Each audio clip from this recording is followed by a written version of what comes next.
Canada, un homme armé tue plus de 16 personnes lors de la pire tuerie du pays.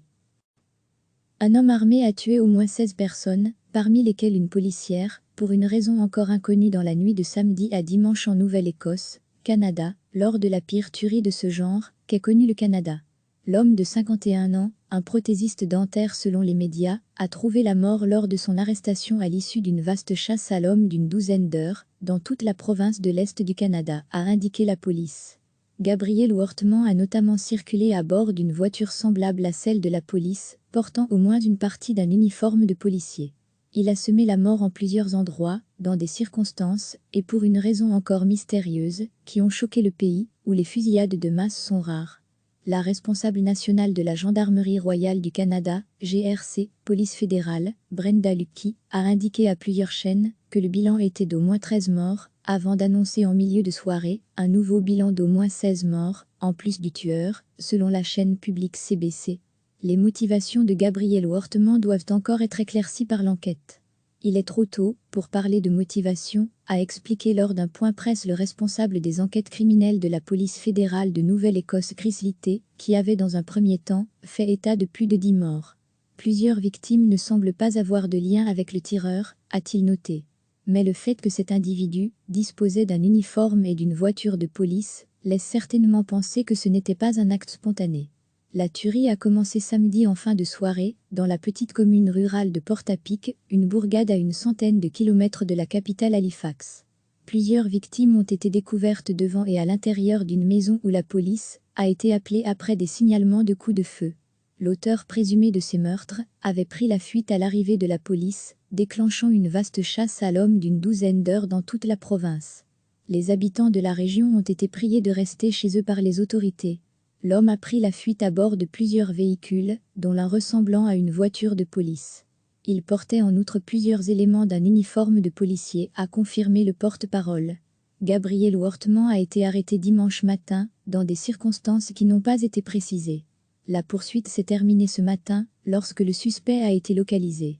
Je peux confirmer qu'il est mort, a indiqué M. Litté.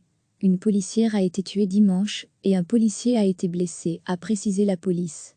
Selon les médias locaux, Wortman était propriétaire d'un cabinet d'orthodontie à Dartmouth, près de Halifax. La police a indiqué qu'elle tenterait de déterminer si ce massacre a un lien quelconque avec l'épidémie de coronavirus, qui a entraîné la fermeture des activités non essentielles dans tout le pays. Ce massacre, dont le bilan n'est pas définitif, est d'ores et déjà le pire que le Canada ait connu de toute son histoire. Le 6 décembre 1989, un homme avait tué par balle 14 femmes à l'école polytechnique de Montréal avant de se donner la mort, provoquant ce qui était à l'époque la pire tuerie de masse et le premier féminicide de l'histoire du pays. Le 23 avril 2018 à Toronto, le conducteur d'une camionnette de location avait tué 8 femmes et 2 hommes qu'il avait volontairement percutés sur un trottoir d'une artère du centre-ville. C'est avec tristesse que j'ai appris l'acte de violence insensé qui a été perpétré en Nouvelle-Écosse et a coûté la vie de nombreuses personnes, y compris celle d'une membre de la Gendarmerie royale du Canada, GRC, a réagi le Premier ministre, Justin Trudeau, dans un communiqué. Le Premier ministre de Nouvelle-Écosse, Stephen Kneih, a pour sa part dénoncé un des actes violents les plus insensés de l'histoire de notre province, qui vit surtout de l'exploitation du bois et de la pêche, et l'une des moins peuplées du pays, qui en compte 10, avec moins d'1 million d'habitants. Recevez chaque matin l'essentiel de l'actualité. Un homme armé a tué au moins 16 personnes, parmi lesquelles une policière, pour une raison encore inconnue dans la nuit de samedi à dimanche en Nouvelle-Écosse, Canada, lors de la pire tuerie de ce genre qu'ait connue le Canada. L'homme de 51 ans, un prothésiste dentaire selon les médias, a trouvé la mort lors de son arrestation à l'issue d'une vaste chasse à l'homme d'une douzaine d'heures, dans toute la province de l'Est du Canada, a indiqué la police. Gabriel Wortman a notamment circulé à bord d'une voiture semblable à celle de la police, portant au moins une partie d'un uniforme de policier.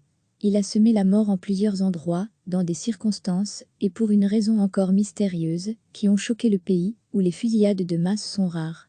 La responsable nationale de la Gendarmerie royale du Canada, GRC, police fédérale, Brenda Luckie, a indiqué à plusieurs chaînes que le bilan était d'au moins 13 morts, avant d'annoncer en milieu de soirée un nouveau bilan d'au moins 16 morts, en plus du tueur, selon la chaîne publique CBC. Les motivations de Gabriel Wortman doivent encore être éclaircies par l'enquête. Il est trop tôt pour parler de motivation, a expliqué lors d'un point presse le responsable des enquêtes criminelles de la police fédérale de Nouvelle-Écosse Chris Litté, qui avait dans un premier temps fait état de plus de 10 morts. Plusieurs victimes ne semblent pas avoir de lien avec le tireur, a-t-il noté. Mais le fait que cet individu disposait d'un uniforme et d'une voiture de police laisse certainement penser que ce n'était pas un acte spontané. La tuerie a commencé samedi en fin de soirée, dans la petite commune rurale de Portapique, une bourgade à une centaine de kilomètres de la capitale Halifax. Plusieurs victimes ont été découvertes devant et à l'intérieur d'une maison où la police a été appelée après des signalements de coups de feu. L'auteur présumé de ces meurtres avait pris la fuite à l'arrivée de la police, déclenchant une vaste chasse à l'homme d'une douzaine d'heures dans toute la province. Les habitants de la région ont été priés de rester chez eux par les autorités. L'homme a pris la fuite à bord de plusieurs véhicules, dont l'un ressemblant à une voiture de police. Il portait en outre plusieurs éléments d'un uniforme de policier, a confirmé le porte-parole.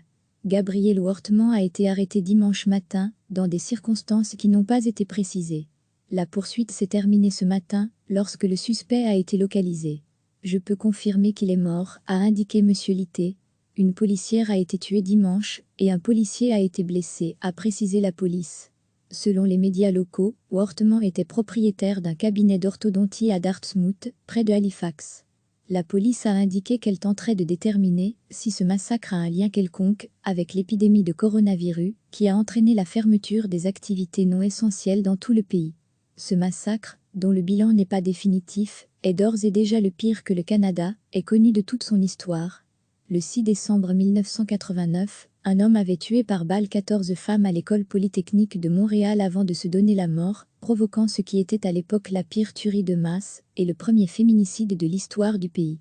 Le 23 avril 2018 à Toronto, le conducteur d'une camionnette de location avait tué 8 femmes et 2 hommes qu'il avait volontairement percutés sur un trottoir d'une artère du centre-ville.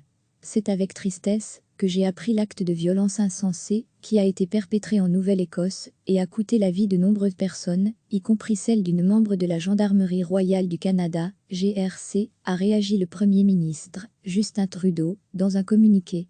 Le Premier ministre de Nouvelle-Écosse, Stephen McNeill, a pour sa part dénoncé un des actes violents les plus insensés de l'histoire de notre province, qui vit surtout de l'exploitation du bois et de la pêche, et l'une des moins peuplées du pays, qui en compte 10, avec moins d'1 million d'habitants.